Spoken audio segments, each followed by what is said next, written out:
One morning when he arrived, Duck's whistle was out of order. They had worked late the night before, and his driver and fireman had used it to boil the eggs for their supper. But something had gone wrong. The next morning, when he wanted to whistle, Duck found that they could only make burping noises. He was upset about it. "Never mind," said his driver. "It must be a bit of that egg which broke. We'll clean it out presently when we got time. Meanwhile, no one will mind." But Mike made rudely mocks about it. "Splee," mimicked Mike. It's shocking. If an engine can't whistle properly, they shouldn't try." "Then why do you?" asked Bert. "Why do I what?" "Try to whistle, of course." "Shut up! You're jealous." Mike was proud of his whistle. "Mine's better than yours anyway." "Listen, Mike," said Toby. "If I had a whistle like yours, do you know what I would do?" He paused impressively. "I lose it." "The idea," sputtered Mike. "Whistles are important. Let me tell you, engines without whistles aren't proper engines at all." Mike went redder than ever and with fury. His steam pressure went up suddenly, and his safety valves blew off. Whoosh! "Yoo-hoo," said his driver. As you're ready first, you better take the passengers." "What? And leave my goods?" "Yes," said his driver. "Bert can do that. We can't. We can't have you blowing off here. Come on." Mike backed down to the coaches, whooshing angrily. When all was ready, he started with a rude jerk. Come on, he puffed. What's beating him?" wondered his driver. "He doesn't like coaches, but he's never been as bad as this." Mike whistled loudly at the least excuse. They're jealous, he muttered as he buckled along. I'll show them. "He's in a flaming temper about something," mocked his driver. He was revealed when they reached the end station safely. He looked Mike all over, but he saw nothing wrong.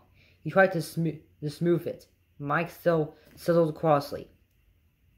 "It beats me," he said at least. Then soon after they started back up, he heard a thin, pleasant tinkle. "There's something loose in his boiler," he thought. "I'll tighten at the next station," but he never got the chance. It was the cow's fault. She's still on the track, but bustling, cropping grass. She took no notice of the train. Mike stopped. He wasn't frightened. He had met her before. She only made him cross. He came slowly forward and whoosh steam in her sidelines. Swoosh, swoosh, swoosh. The cow just flickered her tail while eating. Mike felt exspirited. He tried whistling. He wanted to say, "Get out of the way, you stupid animal," but he didn't get far. His second peep turned into a tremendous whoosh, and his whistle cap shot off like a rocket and landed in a field. The driver and the guard started to look for it, but some passengers object. "We can't waste time for whistles," they said. "We must catch our train." Mike was delayed.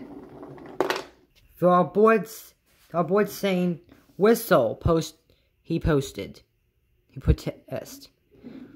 I mustn't pass them without whistling. That's orders. Please find it." "Sorry," said the passengers. "We can't wait.